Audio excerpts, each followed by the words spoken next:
నమస్తే, నా పేరు చారి. దక్కన్ టీవీ ప్రత్యేక కార్యక్రమం లెట్స్ థింక్కి స్వాగతం. బోరు బావులు అటు రైతులనే కాదు ప్రజల్ని భావం అనిపిస్తున్నాయి. భూగర్భ జలాలు అడుగంటడంతో వందల మీటర్ల లోతు బోర్లు వేసినా నీళ్లు పడక రైతులు ఆవేదనతో ఆ బోర్ను అలాగే వదిలేస్తున్నారు. ఆ తర్వాత పూడ్చాల్సిన బాధ్యత ఉన్న అధికారులు కానీ స్థానిక ప్రజలు కానీ దాటిని విస్మరించడంతో ఆ బోరు బావులు పసి ప్రాణాలను హరించి వేస్తున్నాయి. అసలు ఈ తప్పెవరిది? ప్రాణం లేని బోర్దా, ప్రాణం ఉన్న ప్రజలదా, అధికారులదా, ఇంకెవరిది? ఇదే అంశం మీద మనతో మాట్లాడడానికి బీసీ మహిళా సంక్షేమ సంఘం నాయకురాలు శారదా గౌడ్ గారు, లోక్సత్తా నాయకులు జగన్ గారు, అడ్వకేట్ అలవేందర్ గౌడ్ గారు మనతో ఉన్నారు. నమస్కారం sir, welcome to Deccan TV.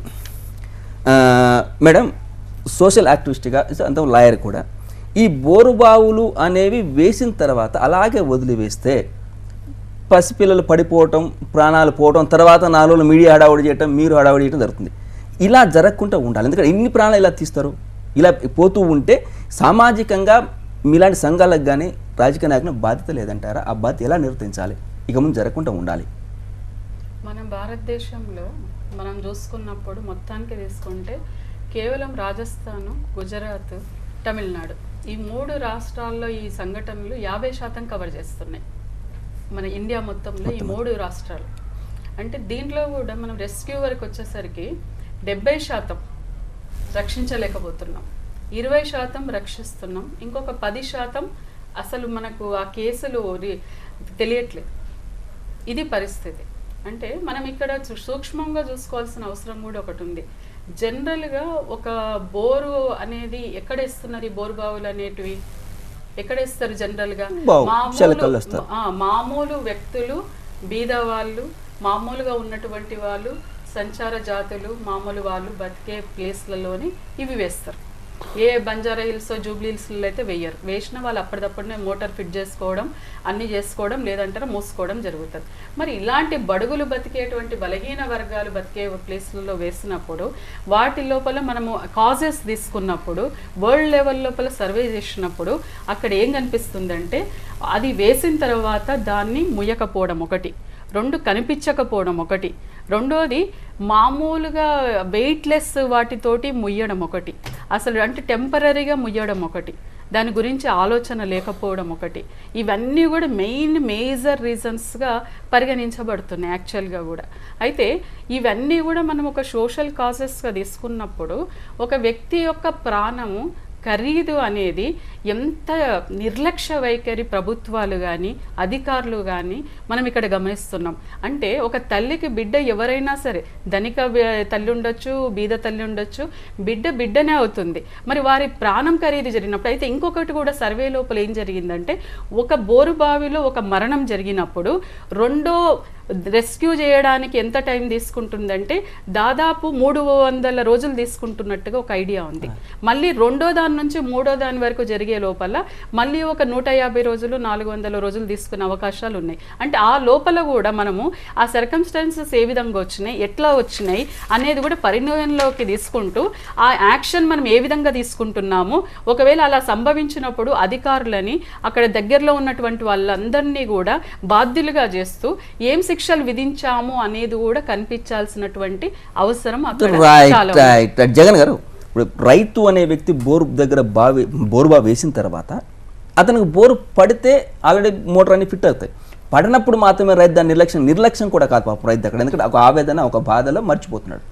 అటువంటి ప్లేస్లోకి తల్లిదండ్రులు కూడా పిల్లల్ని తీసుకెళ్తున్నారు. అంటే తల్లిదండ్రులు తప్పటం కాదు కానీ నిర్లక్ష్యం వదిలేస్తున్నారు. అంటే ఈ నిర్లక్ష్యం ఖరీదు ఇలాగే కంటిన్యూ అయితే పరిస్థితి ఏంటి భవిష్యత్తులో? అంటే మనము ఎప్పుడు చూసినా సరే పేదవాడే దానికి ఏమంటారు బలవుతాడు. కానీ ఇక్కడ ఒక చిన్న తప్పిదం ఏమవుతుందంటే, అధికారులు ఎప్పుడైతే మామూలుగా మనం ఇల్లు కట్టుకునేటప్పుడు బోర్ వేస్తుంటే వచ్చేసి మీకు అంత వేస్తాం ఇంత వేస్తాం, మీ పర్మిషన్ ఉందా లేదా అని ఇక్కడ మాట్లాడినప్పుడు అక్కడ కూడా అట్లాగే కొంతవరకు పర్మిషన్స్ పెట్టి డబ్బులు తీసుకోవద్దు, దానికి ఫీజులు ఏమి వసూలు చేయక్కర్లేదు. కానీ వేసిన తర్వాత మీరు ఏం చర్యలు తీసుకుంటున్నారు, నీళ్ళు వచ్చినాయా లేవా, వస్తే కనుక మీరు బోర్ ఎన్ని రోజుల్లో వేసుకోగలరు, లేదా దాని ప్రత్యామ్నాయంగా అధికారులు ఏం చేస్తున్నారు, ఇవన్నీ ఒకవేళ మనం పరిగణనలో తీసుకొని చేస్తే కనుక ఎక్కువ శాతం మనం దీన్ని అరికట్టవచ్చు. ఇంకొకటి, బోరు ఫెయిల్ అయితే లేదా నా దగ్గర డబ్బులు లేదు అయితే దానికి ఏంటి, ఒక చిన్న ఇప్పుడు మనము డ్రైనేజ్ సిస్టమ్ పెడతాం. అప్పుడు ఏం చేస్తాం, ఓ మూతో ఏదో కప్పు వేస్తాం. అట్లాంటిది ఒక చిన్నది గట్టి వేసేసినాం అనుకోండి, అక్కడికక్కడ సాల్వ్ అయిపోతుంది. రైట్. అలవేందర్ గారు, ఇప్పుడు వాల్టా చట్టం ఉంటుంది, అసలు ఈ చట్టం ఏం చెప్తుంది? ఎందుకంటే నిర్లక్ష్యంగా వదిలేస్తూ ఉన్నాం, చట్టం ఏం చెప్తుంది, శిక్షలా పడే అవకాశం ఉందా? నిజంగా దానికి అలాంటి శిక్షలు ఉన్నాయా? దీనికంటే వాల్టా చట్టము స్టేట్ మన ఆంధ్రప్రదేశ్ ఉమ్మడి రాష్ట్రం ఉన్నప్పుడు జరిగిన చట్టం, అది 2002లో తెచ్చింది చట్టం. ఆ చట్ట ప్రకారం ఏం చెప్తుందంటే గ్రౌండ్ లెవెల్ వాటర్ రిసోర్సెస్ని బట్టి జియాలజిస్టులు కానీ వాళ్ళ కన్సర్న్ డిపార్ట్మెంట్ చెప్పిన దాన్ని బట్టి ఎక్కడెక్కడ బ్యాన్ చేయాలి, ఎక్కడెక్కడ బోర్వెల్స్ పర్మిషన్ ఇవ్వాలని చెప్తుంది. ఎలా బోర్ వేసుకోవాలో ఒక రైతు కానీ ఇంకెవరైనా దేనికైనా పర్మిషన్ అని చెప్పి చెప్తుంది. దాంట్లో అట్లా స్ట్రింజెన్స్ యాక్షన్ తీసుకునే అఫెన్స్ ఏం లేదు, బెయిలబుల్ అఫెన్స్లు ఉన్నాయి. కానీ పరిస్థితుల ప్రభావాన్ని బట్టి కొన్ని సందర్భాల్లో నాన్ బెయిలబుల్ కూడా చేయొచ్చు. దాని ప్రకారం ఏముందంటే ఒక స్టేట్ లెవెల్ కమిటీ, ఒక డిస్ట్రిక్ట్ లెవెల్ కమిటీ, ఒక డివిజనల్ లెవెల్ కమిటీ, ఒక మండల్ లెవెల్ కమిటీ, తర్వాత ఒక విలేజ్ లెవెల్ కమిటీస్ ఉంది. ఆ చట్టాన్ని అమలు చేయడానికి మన ఆంధ్రప్రదేశ్ రాష్ట్రంలో ఉమ్మడి రాష్ట్రం ఉన్నప్పుడు ఎప్పుడు జరిగిందో అప్పుడు చేసి నోటిఫికేషన్ ఇచ్చారు కలెక్టర్స్కి. తెలంగాణ రాష్ట్రం వచ్చిన తర్వాత మొన్న అక్టోబర్లో ఒక నోటిఫికేషన్ ఇచ్చారు, వాల్టా చట్టం అనేది మళ్ళీ అమల్లోకి తీసుకొస్తున్నాము అని. అంటే దీని విధంగా ఎత్తున్నట్టే చట్టాలు ఎన్ని ఉన్నా కానీ అమలు చేయడానికి దీంట్లో పూర్తయిన బాధ్యత అధికారులది. ఇంట్లో కన్సర్న్డ్ ఆఫీసర్స్కి రెస్పాన్సిబిలిటీ ఉంది. బోర్వెల్ వేయడానికి ఎంఆర్ఓకి ఉంది, ఒక విలేజ్ ప్రెసిడెంట్కి ఉంది, విలేజ్ సెక్రటరీ డ్యూటీస్ ఉన్నాయి దాంట్లో. ఇదే విధంగా 2009లో సుప్రీంకోర్టు 2010లో కూడా గైడ్లైన్స్ మాడిఫై చేస్తే ఎప్పటికప్పుడు ఇచ్చింది. ఒక బోర్ వేసేస్తే ఏం చేయాలి, దాన్ని ఎలా చేయాలి అని దాన్ని ఒక కండిషన్స్ పెట్టింది. దాంట్లో ఒక 10-13 కండిషన్స్ పెట్టేస్తే ఇంతవరకు ఒక దేశంలో ఒక రాష్ట్రం కూడా అమలు చేసిన ప్రాపణ పోలేదని చెప్పేసి నేషనల్ చైల్డ్ ప్రొటెక్షన్ సర్వే వాళ్ళు చెప్తున్నారు. వాళ్ళు కూడా అప్పీల్ చేస్తున్నారు. ఈ రోజు వరకు 2013 వరకు యాక్షన్ టేకర్ రిపోర్ట్ అని కాల్ఫర్ చేస్తుంది ఇండియన్ గవర్నమెంట్. ఏ స్టేటు కూడా తీసుకోవట్లేదు. అంటే ఒక స్టేటు మరి రాజకీయ నాయకులు కావచ్చు, మరి కన్సర్న్డ్ ఆఫీసర్స్ కావచ్చు, ఎంఆర్ఓస్ కానీ, మరి విలేజ్ ప్రెసిడెంట్ కానీ ఎవరు ఒక బాధ్యత విధంగా యాక్షన్ తీసుకున్నామని చెప్పేసి ఒక విలేజ్ కమిటీని విలేజ్ లెవెల్ నుంచి స్టేట్ లెవెల్ వరకు పోని సందర్భాలు ఉన్నాయి, ఇప్పటికి కూడా ఉంది. అంటే దీనివల్ల పూర్తిగా నిర్లక్ష్యము ఈ రూలింగ్ చేసే వాళ్ళది, ఆఫీసర్స్, అడ్మినిస్ట్రేషన్స్ది. ఇప్పుడు ఏమన్నదంటే ఒక రైతు వేసుకొని బోర్ వేసుకుంటారు, అక్కడ వాటర్ సోర్సెస్ కోసం వేసుకుంటారు.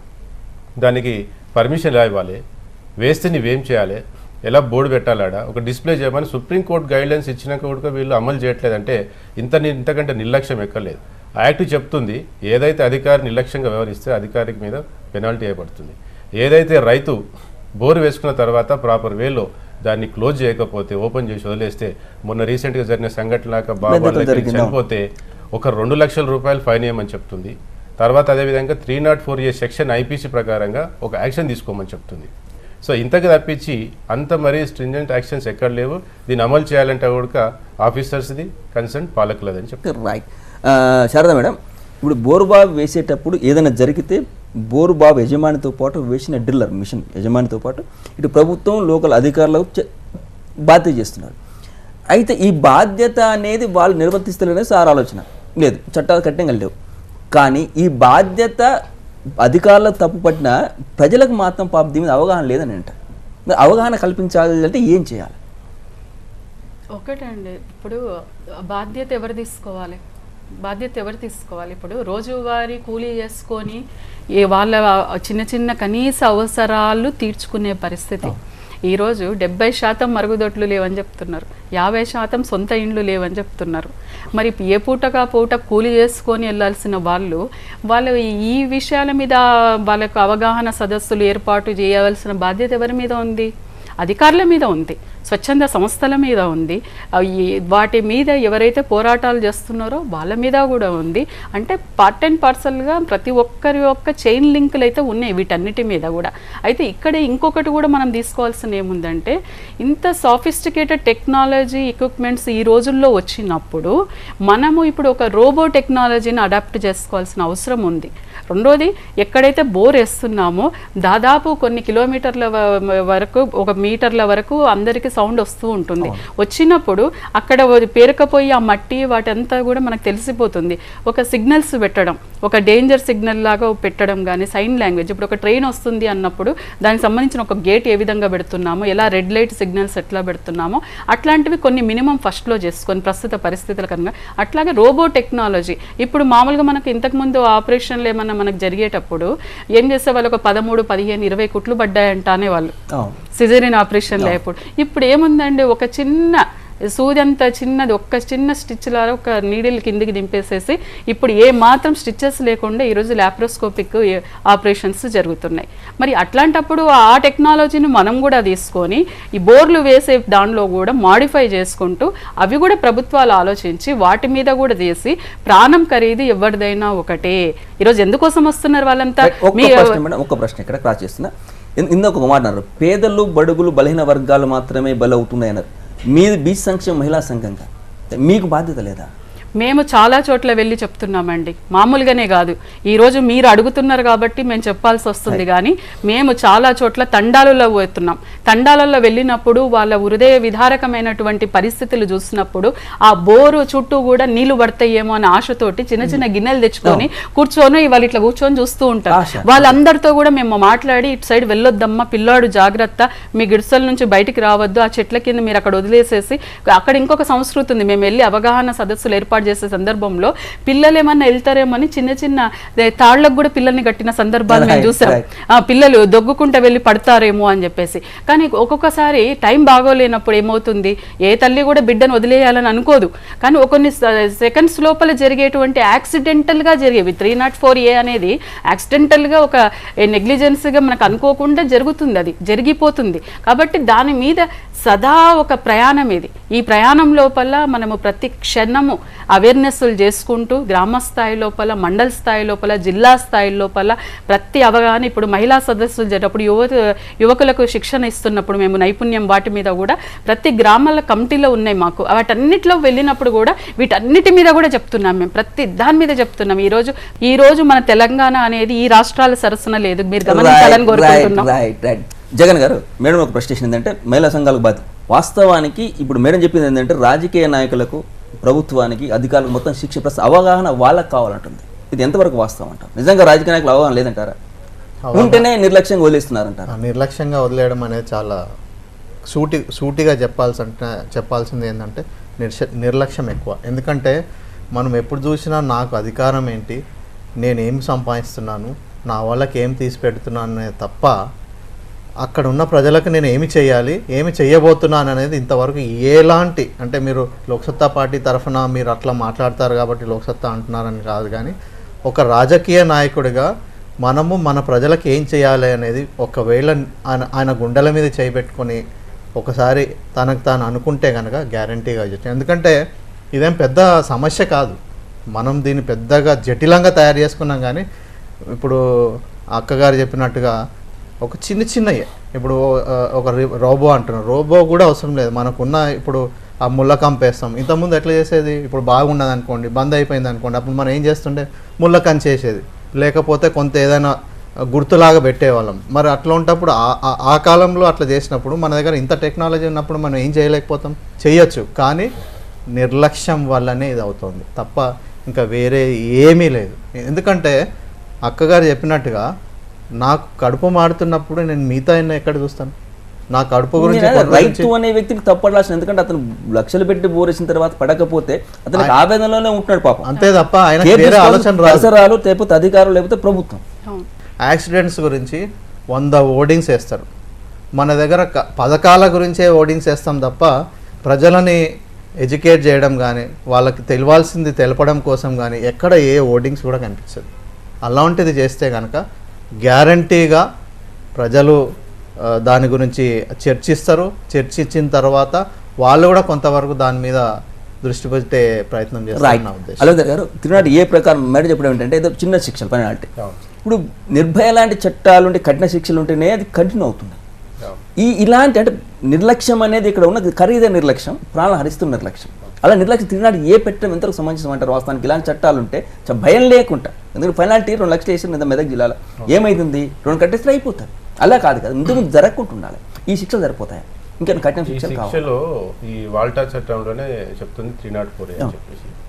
ఆ 304A ఏమైందంటే ఆ సిచ్యువేషన్కి అనుకూలంగా అఫెన్స్ క్రియేట్ మనము పనిష్మెంట్ ఇవ్వచ్చు అని ఉంది, కేసు రిజిస్టర్ కూడా చేయొచ్చు అని. దాని 304 కేసు సెక్షన్ ఒకటి ఉంది, పార్ట్ 2 అని, అప్ టు లైఫ్ వరకు ఉంది శిక్ష. అంటే అక్కడ జరిగిన సందర్భాన్ని, సీరియస్నెస్ని బట్టి కూడా సెక్షన్ మార్చవచ్చు. 304A అనేది యాక్సిడెంటల్ డెత్స్, నెగ్లిజెన్స్ వల్ల వచ్చింది. సింపుల్గా అజాగ్రత్తగా జరిగిన ఇష్యూ అని చెప్పి తప్పించుకోవడం సులభం అయిపోయింది. దాని కాకుండా నిర్లక్ష్యం ప్రాణం ఖరీదు, నిర్లక్ష్యం ఉంది ఇక్కడ. ప్రాణం ఖరీదు కాబట్టి ప్రాణం ఖరీదు మనం క్యాలిక్యులేట్ చేయలేరు కాబట్టి 304A Part 2 కింద ఇస్తే లైఫ్ 10 years వరకు ఇవ్వచ్చు, 10 years లైఫ్ కూడా ఇవ్వచ్చు. అది సీరియస్ యాక్షన్, అది కూడా తీసుకోవచ్చు. కానీ దాన్ని ఇంప్లిమెంట్ చేయడం లేదు. అట్లాంటి సిచ్యువేషన్లో ఇప్పుడు 2 లక్షలు ఫైన్ వేస్తే కట్టేస్తే వదిలేసిపోతుంది. ఇప్పుడు ఎట్లా జరుగుతుందంటే ఒక యాక్ట్ సుప్రీంకోర్టు గైడ్లైన్స్ ప్రకారంగా ఒక విలేజ్ సెక్రటరీ బాధ్యత ఉంది. విలేజ్లో ఎక్కడ జరుగుతుంది, ఏం జరుగుతున్నది అప్ టు డేట్ ఫీడ్బ్యాక్ ఎంఆర్ఓకి ఇవ్వాల్సిన పని ఉంది. అదే ఎంఆర్ఓ ఏం జరుగుతుంది మండలంలో ఆర్డీఓకి ఇవ్వాల్సిన పని ఉంది. అదే ఆర్డీఓ ఏం జరుగుతుంది స్టేట్ లెవెల్, డిస్ట్రిక్ట్ లెవెల్కి ఇవ్వాలి, కలెక్టర్కి ఇవ్వాలి. Collector responsible, RDO responsible, MRO responsible, అందరి మీద నెగ్లిజెన్స్ యాక్షన్ తీసుకోవాల్సి వస్తుంది. కానీ అక్కడ వాళ్ళు వచ్చి తప్పించుకోవడానికి మార్గం ఏంటంటే మాకు తెలియదు, మా పర్మిషన్ తీసుకోలేదు, వాళ్ళు పర్మిషన్ లేకుండా వేసుకున్నారు కాబట్టి మాకు సంబంధం. దీనివల్ల అజాగ్రత్తగా ఒక ప్రాణం ఖరీదు పోయినప్పుడు దీన్ని 2 లక్షలు కట్టడమో 304A కింద బెయిలబుల్ అఫెన్స్ తీసుకొని కట్టడమో కాదండి. ఇక్కడ దాన్ని లైఫ్ సీరియస్, మీరంటే నిర్భయ చట్టం లాంటి చట్టం అంటే ఉంది, అది ఉపయోగించుకోవచ్చు. ఉపయోగించుకోవాలంటే ఇక్కడ ప్రభుత్వం వస్తుంది దీంట్లో మధ్యలో. ప్రభుత్వం వస్తుందంటే ఒక పార్టీ పరంగా కానీ ఒక గవర్నమెంట్ పరంగా కానీ రూలింగ్ గవర్నమెంట్ ఏదైతే ఉందో కొన్ని అడ్డంకులు తీసుకొస్తుంది. ఇప్పుడు చూడండి, చట్టం తీసుకొచ్చింది ఏపీ వాల్టా ఉంది కదండి 2002. మరి అదే చట్టము శాసనసభలో డిస్కస్ చేసి మొత్తం రైతుల గురించి చర్చించి వేస్తే ఏమవుతుంది, తీసుకపోతే ఏం కాదు, వీళ్ళకి కదండి తెలియకుండా ఎవరు చట్టం తీయరు కదా, అన్నీ తెలుసు. ఇదే చట్టాన్ని వీళ్ళు ఇప్పుడు చూడండి మన జగన్ గారు చెప్పినట్టుగా ఓడి ప్రకారం ఎందుకు పెట్టారు, విలేజ్లో అన్నీ తెలవాలని లేదు. ఒక మీటింగ్ పెట్టమని పంచాయతీలకు ఇచ్చేసి దీంట్లో పంచాయతీరాజ్ మినిస్టర్ కూడా రెస్పాన్సిబులే, రూలింగ్ పర్సన్. ఆ యాక్ట్ చెప్తుంది అందరికీ, ఆయన స్టేట్ లెవెల్లో ఆయన ఉంటాడు. సో ఒక హోర్డింగ్స్ పెట్టండి, పబ్లిక్ చేయండి, మీడియా ద్వారా చెప్పండి వాల్టా చట్టం ఉపయోగిస్తామని. వాళ్ళకు నచ్చినప్పుడు వాల్టా చట్టం ఉపయోగిస్తున్నారు అంటే దానికి కూడా గ్రౌండ్ లెవెల్ జియాలజీ రిపోర్ట్స్ ప్రకారం కన్సర్న్ డిపార్ట్మెంట్ ఇస్తే ఈ ఏరియాలో వాల్టా చట్టం ఉపయోగించాలి, బోర్ చేయకూడదు అని చెప్పినప్పుడు ఉపయోగిస్తారు. అది వాళ్ళకు గుర్తొచ్చినప్పుడు ఉపయోగిస్తారు, లేనప్పుడు తీసుకోవాలి చట్టం. మేడం శారద గారు, ఈ కర్ణాటక ప్రభుత్వం పనిచేసిందంటే ఇలాంటి బోరుబావుకు ఒక పిల్లవాడు పడి చనిపోతే దాన్ని ఒక ఉద్యమం లెక్క చేపట్టేందే బోరుబావులు అవేర్నెస్ తీసుకురావడం ఉద్యమం చేపట్టి ఎక్కడ ఉన్నా పూర్తి చేయటం, ప్రజలకు కూడా అలాంటి పరిస్థితి తీసుకోవాల్సిన అవసరం మన దగ్గర ఉందంటారా? ఖచ్చితంగా ఉంది, తీసుకోవాల్సిన అవసరం కూడా ఉంది. ఇప్పుడు మనము ఎన్నుకున్నటువంటి ప్రజాప్రతినిధులకు అవగాహన లేనప్పుడు వాళ్ళకి దీని మీద ప్రజల యొక్క ప్రాణాల మీద వాళ్ళకు రక్షణ ఇచ్చే పరిస్థితులు వీళ్ళు కోల్పోయినప్పుడు ప్రజలే బుద్ధి చెప్పాల్సినటువంటి సమయం కొన్నిసార్లు కలుగుతుంది. కలిగినప్పుడు అట్లాంటి నినాదాలు కానీ అట్లాంటి విప్లవాలు కానీ ఆటోమేటిక్గా వచ్చేసేస్తాయి, ఆటోమేటిక్ వస్తాయి. ఈ మధ్యలో చూస్తే మీడియా కూడా ఒక ప్రభంజనం లాగా దాని వెనుకబడింది. అసలు ఏంటి ప్రాణం ఖరీదు ఇంత చీపా, ఇంత అదిగానా, నిర్లక్ష్యమా, ఇంత అదిగానా, అధికారులంతా ఎక్కడున్నారు, మరి వీళ్ళకు తెలియని పరిస్థితులు ఉన్నాయి, మరి వీళ్ళంతా ఏం చేస్తున్నారు, పడ్డ తర్వాత మొత్తం అహో అని అందరు వచ్చి అక్కడ కూర్చొని ఉంటున్నారు, దానికి ముందే చేసింటే ఎంత బాగుంటుందని ప్రతి ఒక్కరి లోపల చాలా హృదయ విదారకమైనటువంటి బాధ, ఏడుపు ఇవన్నీ చూసిన తర్వాత కూడా ఇప్పుడు కదులుతున్నారు. ఇది వస్తుంది, ఈ ప్రభంజనంలాగా వస్తుంది, వీటి వెనుక కూడా పడాల్సినటువంటి అవసరం ఉంది. ఇంకొకటి, ఒకవేళ రెస్క్యూ చేసి ఆ బిడ్డను రక్షించిన సందర్భంలో కూడా ఆ తండాల దగ్గర కానీ గ్రామాల దగ్గర కానీ దగ్గరలో కూడా అత్యవసర పరిస్థితిలో ఉన్నటువంటి ఎమర్జెన్సీ అత్యాధునికమైనటువంటి హాస్పిటల్స్ లేవు.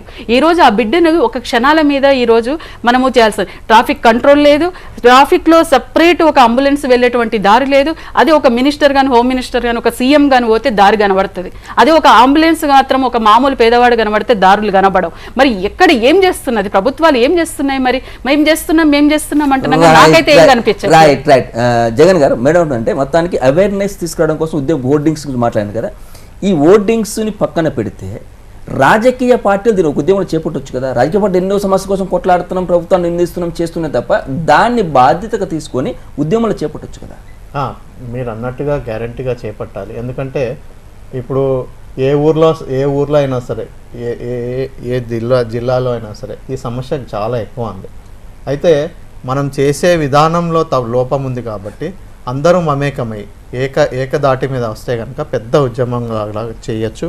చేస్తే కూడా అది ప్రజలకు, ఇటు ప్రభుత్వాలకు, అటు సంక్షేమ సంఘాలకు అందరికి కూడా న్యాయం చేకూరుతుందని నా ఆలోచన. ఇంకొకటి, మనం ఇప్పుడు ఎంత చెప్పినా ఎంత చేసినా పైన అంటే రాజులు ఇవన్నీ మాట్లాడకపోయినా ఇప్పుడు అదే ధోరణిలో నడుస్తున్నాం కాబట్టి అక్కడి నుంచి కిందికి వస్తే తప్ప ఏది కూడా సమస్యలు తీరవు. ఎందుకంటే ఒక చిన్న ఎగ్జాంపుల్ చెప్తా. మన బాయ్ సాబ్ ఆల్రెడీ అదే లైన్లో ఉన్నారు కాబట్టి ఏమంటారు, ఇప్పుడు కోర్టులు ఏమి ఇచ్చినాయి, మీరు బ్లాక్ స్క్రీన్స్ తీసేయమన్నారు. తీయకుండా మనం అట్లాగే నడిపించినాం మొత్తం దేశంలో. లాస్ట్కి పెద్ద పెద్ద పెద్ద ఎత్తున మొట్టికాయలు వేసిన తర్వాత ఎక్కడి నుంచి స్టార్ట్ అయింది? మీ ఇంట్లోంచి, నా ఇంట్లోంచి, అక్కింట్లోంచి కాదు, ఒక మినిస్టర్ దగ్గర నుంచి స్టార్ట్ అయింది, కలెక్టర్ దగ్గర నుంచి స్టార్ట్ అయింది, కమిషనర్ దగ్గర నుంచి స్టార్ట్ అయింది. ఆ తర్వాత ఏమైంది? కరెక్ట్గా నెల రోజుల లోపల స్క్రీన్స్ అన్ని వెళ్ళిపోయాయి. ఒక్క ప్రశ్న సార్, ఇక్కడ ఉద్యమం అనేది అంటే దానికి దీనికి నేను ఒక ప్రశ్న, కంపారిజన్ ఉద్యమం అనేది కింద నుంచి వస్తుంది. అంటే ఒక ఉద్యమంలా కేంద్ర రాష్ట్ర ప్రభుత్వాలు చేపట్టకపోతే రాజకీయాల కింద నుంచి తీసుకొస్తే ఆటోమేటిక్ పైనుంచి దిగుతారు. ఇప్పుడు ఏంటంటే మీరు చెప్పేది అంటే అవినీతి మర్రి కూడా కిందికి రావచ్చేమో, కానీ ఉద్యమాలు ఎప్పుడు కూడా వస్తాయి. అలాంటి ఉద్యమం తీసారు రాజకీయ పార్టీ. విమర్శించడం తేలిక, చేసుకున్న బాధ్యత రాజకీయ పార్టీ లేదంటారా? గ్యారంటీగా ఉంటుంది. ఎందుకు ఉండదండి? ఎందుకంటే ఎవరైతే మీకు ఓట్లు వేస్తున్నారో వాళ్ళ సంక్షేమం లేకపోతే మీకు ఓట్లు రావు. వాళ్ళ సంక్షేమం చూడకపోతే మీరు కాకపోతే ఇంకొకరిని తీసుకొస్తారు. కాబట్టి ఆ ఉద్యమం క్షేత్రస్థాయిలోంచి అట్లాగే రాజకీయ నాయకుల్లోంచి మొత్తం రెండు కలిస్తే కనుక డెఫినెట్గా మనకి ఈ ఉద్యమం చాలా ముందుకెళ్తుంది. పరిష్కారం చాలా ఎక్కువ రోజులు కూడా టైం పడుతుంది. అదే తర్వాత చివరి ప్రశ్న, అంటే ఈ ఇప్పుడున్న చట్టం సరిపోతలేదేమో నా సామాన్యుడిగా అనమాట. అంటే అలా కాకుండా ఈ చట్టం ఇంకెంత కఠినంగా ఉంటే బాగుంటుంది, ఇలాంటిది భవిష్యత్తులో జరగవద్దు. ఒక నిర్లక్ష్యంతో ప్రాణం పోవటం అంటే మన అంటే సోషల్ మీడియా సామాజికంగా కూడా మన అందరి బాధ్యత ఉంటుంది. అలా కాకుండా ఒక చట్టం కఠినంగా ఉండాలంటే ఇలాంటి మార్పులు తీసుకొస్తారని మీ సూచన? కఠినంగా కావాలి చట్టం అంటే ఆల్రెడీ ఉన్న చట్టం వాల్టాని కొంచెం సరిచేసి దాంట్లో ఈ 2 లక్షల ఫైన్ వేసి తీసేస్తామనేది కాకుండా ఇంకా కొన్ని కఠినమైన చర్యలు ఉంటాయని చెప్పి దాన్ని యాడ్ చేసి తీస్తే సరిపోతుంది. యాక్ట్ కరెక్ట్గానే ఉంది, దీని ప్రకారంగా పర్మిషన్ తీసుకోవాలి, అందరు అధికారులు రెస్పాన్సిబుల్ అని చెప్తుంది, ఇంక్లూడింగ్ మినిస్టర్ ఎక్కడైతే రూలర్ ఉంటారో వాళ్ళ దగ్గర నుంచి తీసుకోవచ్చు అని చెప్తుంది. ఇప్పుడు ఒకరు బోయి 9 వాళ్ళకు ఇన్స్ట్రక్షన్స్ వచ్చినాయి ఎలా చెప్పాలని చెప్పి. మరి ఇండియన్ సుప్రీంకోర్టే చెప్పింది, అన్ని స్టేట్ గవర్నమెంట్కి మొట్టికాయలు కూడా వేసింది, ఇంప్లిమెంట్ చేయమని చెప్పి ఇండియాలో ఉన్న ప్రతి స్టేట్కి ఇచ్చింది. చేయట్లంటే దాని అర్థం ఏంటంటే ది రూలింగ్ గవర్నమెంట్స్ ఎక్కడైతే ప్రభుత్వాలు ఉన్నాయో ప్రభుత్వాలు ఏంటంటే ఓటర్ చేతిలో కీలుబొమ్మలు అవుతారు. కాబట్టి వాళ్ళు ఇంప్లిమెంట్ చేస్తే వాళ్ళకి నష్టం జరుగుతుంది. కాబట్టి కొన్ని చట్టాలు ఇంప్లిమెంట్ చేసలేదు, చట్టానికి ఎక్కర్లేదు. ఇప్పుడు సందర్భానికి అనుకూలంగా చట్టాలు చేసుకుంటూ పోతుంటే సరిచేసుకుంటూ పోతుంటే సరిపోతుంది. ఈ వాల్టా చట్టం కరెక్ట్గా ఇంప్లిమెంట్ చేస్తే ఇలాంటి సంఘటనలు జరగవని చెప్తున్నాను. ఆ సుప్రీంకోర్టు గైడ్లైన్స్ ఫాలో అప్ చేస్తే ఇలాంటి సంఘటనలు జరగవు. రైట్. ఇది వాళ్ళ చర్చా కార్యక్రమం. మరో అంశంతో మళ్ళీ కలుద్దాం. కార్యక్రమంలో పాల్గొన్నందుకు శారదా గౌడ్ గారికి, జగన్ గారికి, అలవేందర్ గౌడ్ గారికి ధన్యవాదాలు. చూస్తూనే ఉండండి Deccan TV, voice of Telangana.